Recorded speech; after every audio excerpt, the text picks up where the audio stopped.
causas revueltas. Bienvenidos a este nuevo episodio. Disfrútalo, cuestiónalo, coméntalo y síguenos. Hola a todos, bienvenidos a un nuevo capítulo. Feliz 2023. Espero que el verano los esté agarrando bien o el inicio de año. Estamos regresando con todo. Hemos dejado de hacer algunos capítulos, como se habrán dado cuenta.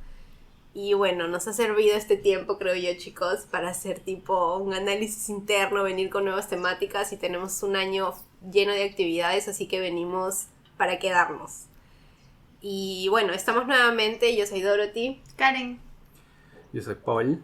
Y Dorothy, no te olvides que también tenemos seguidores en el hemisferio norte, porque hay personas que nos escuchan desde Alemania, desde España, desde Italia. Obvio, somos internacionales. Así que yo, feliz invierno, ¿no? Amigos, disfruten el invierno mientras comentamos algunos temas que mientras nosotros nos achicharramos acá en el hemisferio sur, que el verano está terrible. Y bueno, en base a eso es que el capítulo en el que nos hemos inspirado esta semana es en esta noticia que se ha estado repercutiendo, que viene a ser este logro o de la recuperación de la capa de ozono. No sé si muchos lo han escuchado, pero hace algunas semanas, la UNEP, el Programa de las Naciones Unidas por el Medio Ambiente, ha lanzado este comunicado de que la capa de ozono se está recuperando. Entonces consideramos apropiado comentarles un poco al respecto, tratar de pasar la voz, celebrar ese logro, pero también conscientes de que aún hay mucho por hacer. Así que en este capítulo lo que vamos a hacer es, básicamente vamos a abordarlo desde cuatro frentes. Primero, ¿qué viene a ser la capa de ozono? ¿Cuál es su función? Por si alguno lo desconoce. Segundo, ¿cuándo y cómo empezó el agujero de la capa de ozono? Tercero, ¿cuáles son las acciones específicas que se hicieron y que han dado estos resultados positivos? Y finalmente vamos a terminar con un lado un poco crítico de la relación que tiene con el cambio climático y si estos esfuerzos que se han logrado son suficientes o aún tenemos un largo camino por recorrer. Entonces vamos a empezar. ¿Están emocionados, chicos? Obis. Bueno, es un nuevo año. Muestra más emoción, Paul. Te siento apagado. No, es que estaba revisando justo un dato que creo que ha sido de mayor alcance incluso que la noticia que mencionabas, que el núcleo de la Tierra se está ralentizando. También no sé si han escuchado sobre eso. Incluso hay un reporte que sale en National Geographic de cuál es el impacto en el cambio climático, a propósito de lo que mencionabas. Es curioso porque no todas las personas manejan esta información de que sí, tenemos un campo magnético y su estabilidad depende bastante del giro del núcleo de la Tierra. Pero no hay de qué alarmarse. La buena noticia es que sí, el núcleo de la Tierra puede estar ralentizándose, solo que es un ciclo natural. A veces acelera, a veces, por decirlo así, frena. Ok. Perfecto, es un ciclo natural, no como el agujero de la capa de ozono, que eso no fue nada natural y ahora lo vamos a ver. Así que bueno, para regresar al tema, en primer lugar, lo que vamos a abordar es qué es, y bueno, por qué es importante. Nuestra atmósfera tiene 5 capas divididas. Es la troposfera, la estratosfera, la mesósfera, la ionosfera y la exósfera. La troposfera es la que está más cercana a la Tierra y donde ocurren la mayor cantidad o los principales procesos dinámicos y los ciclos climáticos y biológicos de la Tierra, y es esta capa que permite precisamente que se desarrolle la vida en la Tierra. El ozono se encuentra en las 2 primeras capas, que viene a ser la troposfera y la estratosfera, y el 90% del ozono se ubica en la estratosfera. Aquí es donde, digamos, se ha creado el ozono se ha concentrado lo suficiente alrededor del planeta que ha creado una especie de lámina, y es lo que se denomina capa de ozono, que es un filtro solar natural que absorbe la radiación UV y protege a los seres vivos de los rayos nocivos del sol. Si esta capa no existiera, tendríamos problemas como quemaduras, como cáncer de piel, y los niveles de radiación serían de hasta 70 veces más de lo que existen ahora, precisamente porque existe esta capa de ozono, que me parece es maravillosa, la capa de ozono y la función que desempeña para ver o para permitir que se desarrolle la vida como hoy la conocemos. Sí, justamente estas ondas, que ya vamos a ver en otro capítulo, tienen diferentes longitudes, ¿no? Y en función a esto determina cuánto impacto puede tener, pues, en el desarrollo de la vida, vamos a decir, dentro del planeta, y por tanto también cumple una función importante en las actividades que diariamente ejecutamos. Exacto. Entonces no necesariamente simplemente está muy arriba, Ajá. sino que esta capa permite que nosotros diariamente hagamos todas nuestras actividades, exacto, y que podamos vivir con total normalidad sin tener que tal vez estar protegidos todo el tiempo, ¿no? Y bueno, ahora hablando un poquito de lo que viene a ser este problema que se identificó que viene a ser el agujero de la capa de ozono, y todo inició en los 80, chicos. ¿Qué es lo primero que se les viene a la cabeza cuando piensan en los años 80? ¿Rock de los 80? Porque bueno, nosotros ninguno somos de los 80, hemos nacido en los 90, así que en realidad nuestro conocimiento es lo que hemos adquirido probablemente de nuestros padres, ¿no? Hemos nacido en los 90 y vivido en los 2000, yo diría que son la mayor cantidad de nuestros recuerdos. Pero, ¿qué se les viene a la cabeza cuando piensan en los 80? Volver al futuro también. ¿La película? La película. ¿Es de los 80? Claro. No te creo.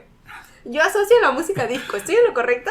Bueno, no? También contemporánea, pero más que todo es finalización de la música rock. Sí. Ah, mira, qué interesante. Soy un chombo. Tú y el chombo ya supéralo, Karen.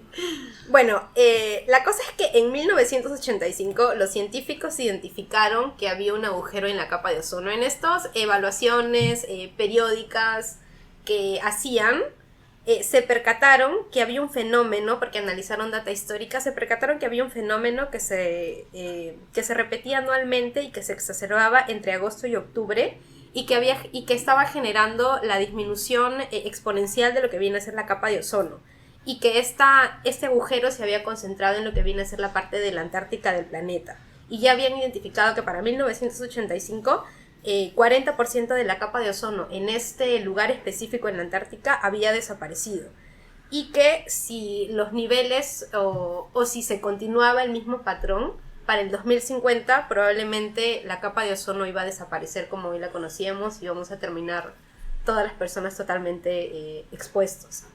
Entonces, a partir de este descubrimiento que se hicieron, se comenzaron a, digamos, unir varios grupos de científicos, fueron a hacer sus investigaciones para determinar a qué se debían estas causas de la disminución de los niveles de ozono en la estratosfera.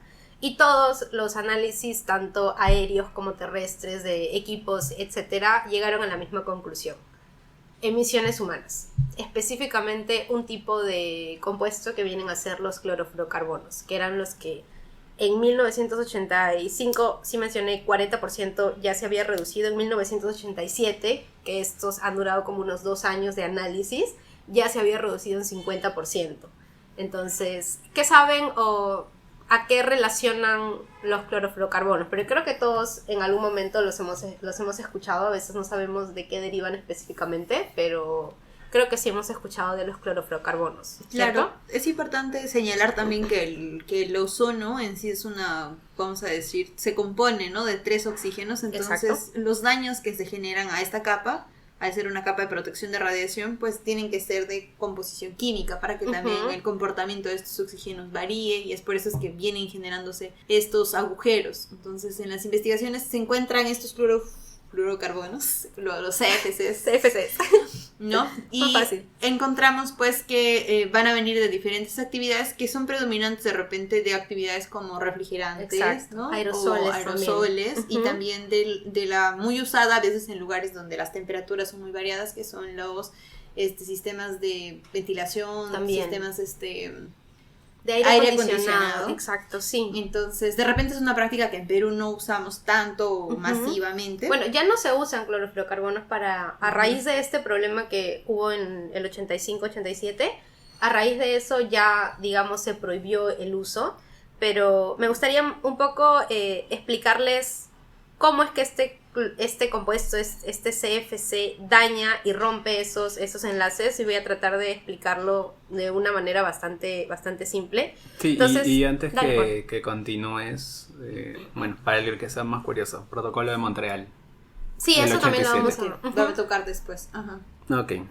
Bueno, pero antes de eso, lo otro que quería mencionar es que, así como estábamos hablando al inicio del ciclo del núcleo de la Tierra, en el caso de la capa de ozono también tiene un comportamiento similar. Y para citar un dato, ¿no?, en el 2020 se alcanzó uno de los máximos históricos del tamaño de ese agujero de la capa de ozono.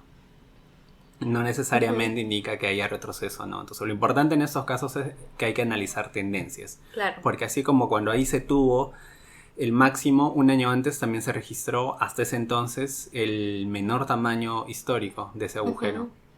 Ven que va cambiando año a año. Y uno de los factores principales también dependería del comportamiento de, obviamente, el clima, de los vientos polares y sobre todo del vórtice polar que se da en la parte de la Antártida. Claro, de hecho cuando identificaron este agujero de la capa de ozono, identificaron que entre los meses de agosto y septiembre es donde se exacerbaba y había la mayor disminución, y analizaron esa tendencia de manera anual. Entonces, cuando hay esta disminución debería, digamos, en el siguiente periodo del año como que nivelarse, pero eso no estaba pasando. Entonces seguía cada vez disminuyéndose y eso había originado lo que viene a ser el agujero de la capa de ozono. Entonces, solamente para comentarles brevemente cómo funciona y cómo se da a nivel tal vez químico esta ruptura o esta disminución de la capa de ozono.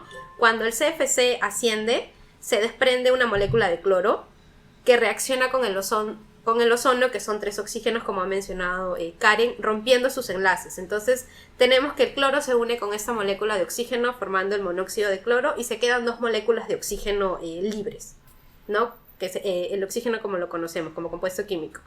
Y luego estas moléculas se sueltan del cloro porque es un enlace débil, el cloro con el oxígeno, y se une el oxígeno suelto con otra molécula de oxígeno formando 2 moléculas de oxígenos y así sucesivamente, y el cloro se va a atacar otro ozono y así se genera una reacción en cadena, y eso es lo que genera la disminución, el rompimiento de los enlaces del ozono, que son las 3 moléculas de oxígeno como lo conocemos.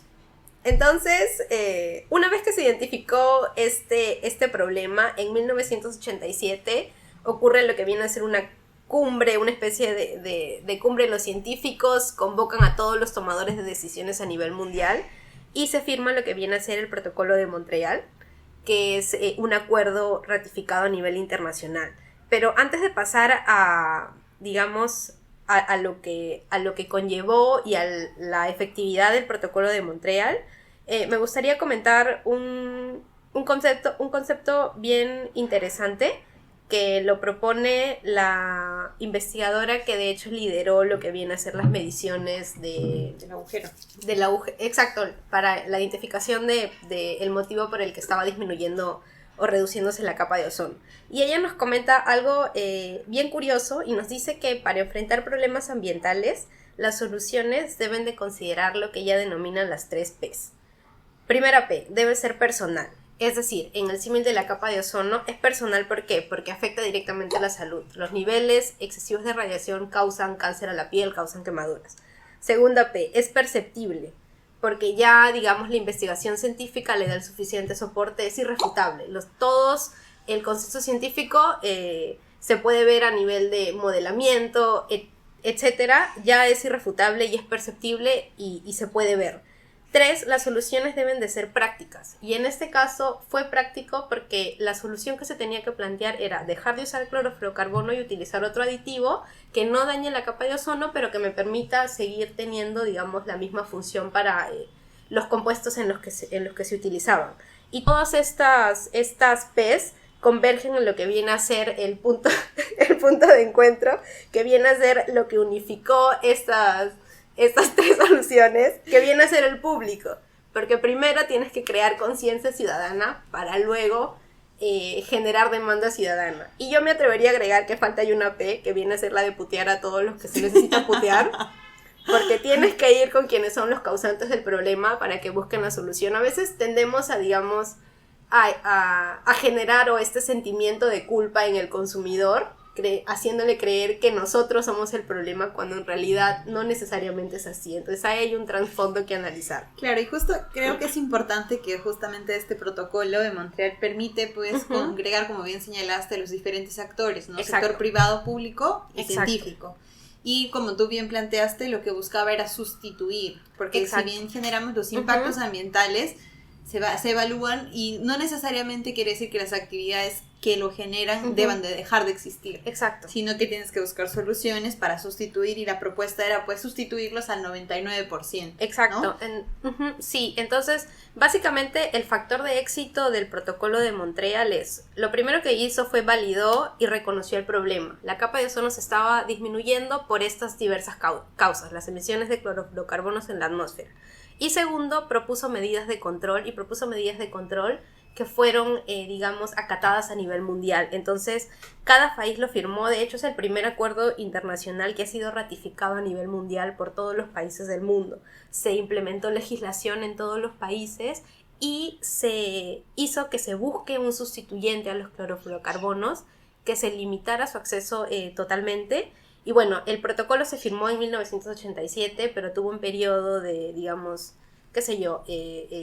adaptación. Recién entró en vigencia el 1 de enero de 1989 y históricamente, o ya haciendo el análisis, el consumo de sustancias de clorofluorocarbonos comenzaron a disminuir exponencialmente. Ahora, hoy en día, desde que el protocolo se ha firmado, el agujero ha dejado de crecer y de hecho se está reduciendo, que es la buena noticia que nosotros nos gustaría compartir, y se espera que de hecho para el 2065 ya se haya recuperado en su totalidad. Ahora muchos nos preguntaremos, de 1985 hasta el 2065 son bastantes años, pero lo que pasa es que, digamos, los compuestos tienen un tiempo de vida en la atmósfera de diferentes temporalidades. Entonces yo puedo dejar de emitir de acá hacia mañana, por ejemplo, CO2, pero este compuesto, el que emití ayer, el que emití antes de ayer y los años anteriores, van a seguir todavía en el planeta y van a tener, digamos, un periodo, cada uno tiene su propia temporalidad hasta que se terminen de disminuir. Entonces, en el caso de los clorofluorocarbonos, o en el caso de la recuperación de la capa de ozono, al 2065 se espera que ya se esté recuperando en su totalidad, ¿no? Y ese es las estimaciones. Hoy en día ya se están viendo los resultados porque ha reducido considerablemente. Y ya para pasar al punto final que nos gustaría tratar es si son suficientes estos esfuerzos, ¿no? Cómo se relaciona con el cambio climático y si nos debería de dar una falsa sensación de seguridad. Si bien es cierto, hay que celebrar este logro que se está teniendo, pero ¿qué más nos falta por hacer? No sé qué opinan al respecto, chicas. Según también fuentes de Naciones Unidas señalan pues que no solamente, como tú bien indicas, que no es decir cantar victoria, ¿no? Sino evaluar cómo es el comportamiento, ver qué otros factores también alteran esto. Y en ese marco entiendo también que en el 2019, según señala Naciones Unidas, también se firmó una enmienda de Kigali, ¿no? Hablando y enfocándose un poco más de los hidrofluorocarbonatos. Exacto, a eso también iba a ir. Ajá. HCFC, para no marearnos. Y ahí pues Perú ha entrado y parece ser que pues entre los años 2009 y 2010 ha habido una alta reducción, y como parte de eso es, como tú bien señalas, índice de avance.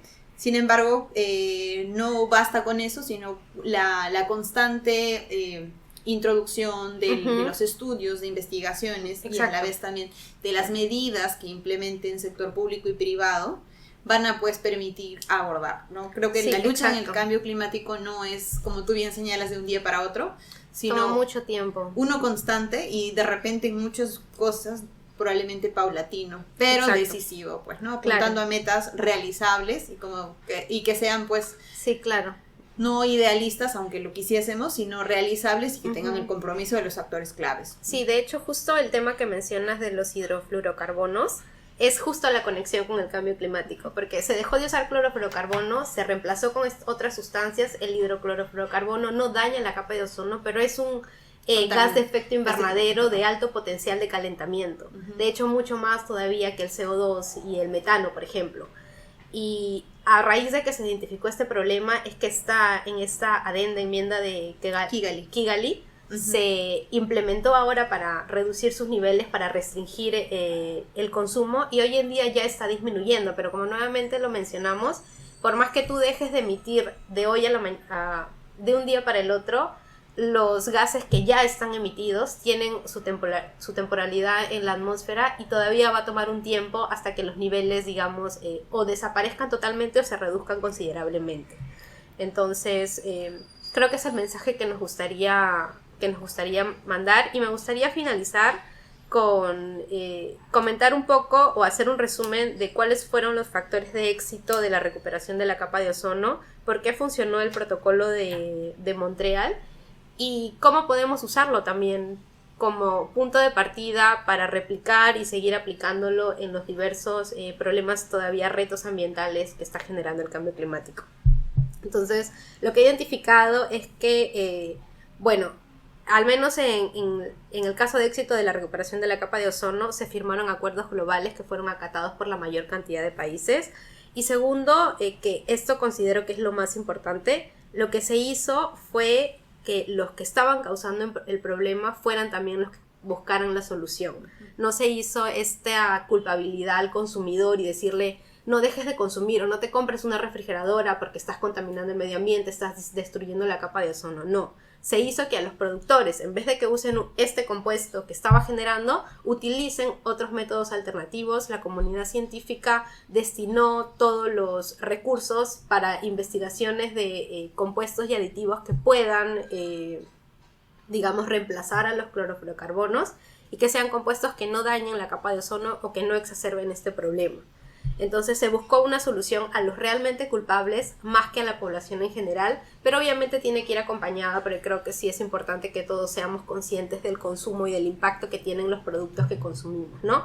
Y el factor final de éxito que considero que es súper importante es que cuando sucedió todo este problema de la capa de ozono, las redes sociales, media support, hoy en día serían redes sociales, en esa época radio, televisión, la verdad.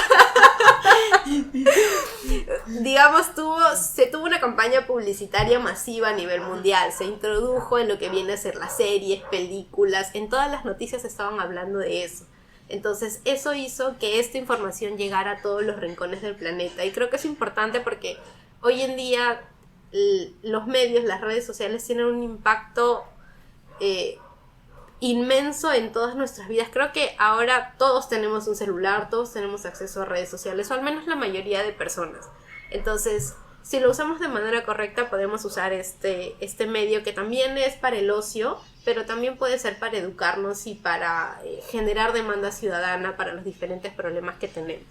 Entonces, me gustaría quedarme con ese mensaje final. No sé si tienen algún mensaje final, sí, chicos. Creo que es un buen modelo también de decisión política, que dentro de los tantos que tenemos, de repente está asomando, mostrando realmente cambios, pero como tú bien señalas, porque introduce a los diferentes actores implicados, pues, ¿no? Y Exacto. Creo que es un plan que podemos aplicar en diferentes aspectos ambientales y que es importante que difundamos, como bien señalaste, como parte de la educación ambiental también, hacia quienes hacen, sobre todo en nuestros hogares, ¿no? Si usamos esto, porque bien señala también que como Perú probablemente nosotros no somos productores de este tipo de servicios, sino más bien importadores.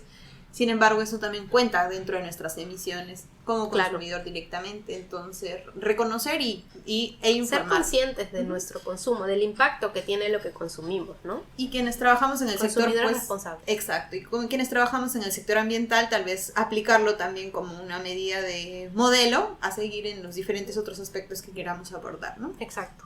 Es que eso se tiene que trabajar a todo nivel de comunicación también.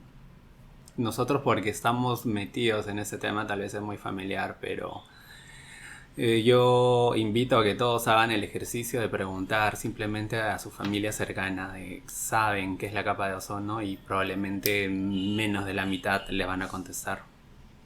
Es un tema, a pesar que ya se ha visto hace más de, yo creo que son casi 40 años. Más o menos. ¿Cuánto Que... es 1985? Yo sacando a 2020 y sumándole 2 años más. Sí, no, entonces este tema es probablemente bastante nuevo para muchas personas. Para los millennials, no, para los Gen Z. Y sobre todo son personas que también están utilizando en algunos casos aparatos antiguos. De hecho, ustedes han citado bastantes pasajes de diferentes artículos, y uno de los que también he estado revisando habla de que en un depósito en Ghana se encontraron en una empresa que se dedicaba a reciclar aparatos un gran depósito de CFCs hace unos años. Entonces, ¿por qué no podría pasar lo mismo acá en Perú, no? Sí, es bastante válido lo que señalan de que sí hay que ir a la fuente, hay que ir al productor, ¿no? Pero tampoco hay que descuidar al usuario final, porque muchas veces tenemos personas que identifican un balón y no saben qué hacer. Piensan que es simplemente aire comprimido y a veces pueden abrir una llave, teniendo en cuenta que un gas como estos tiene gran capacidad. Creo que es más o menos 11.000 veces equivalente a 1 gramo o 1 tonelada de CO2, dependiendo del volumen que estamos manejando, ¿no? Se dan cuenta que puede tener gran impacto simplemente un pequeño balón de CFC. Hay que trabajar bastante a nivel de comunicación. Nosotros tratamos de compartir la información desde aquí y bueno, ahora los invitamos a replicar, a compartir si es que esta información también les ha servido, ¿no? Gracias, chicos. Los invitamos a, como dice Paul, les dejamos la tareita, perdón, de preguntarles a sus papás, a sus hermanos, y si no saben explicarles y comentarles de esta noticia, celebremos este logro, pero también tomémoslo como ejemplo para seguir replicándolo y conscientes de que aún tenemos un largo camino por recorrer. Muchas gracias, chicos, y los esperamos en el siguiente capítulo. Chao.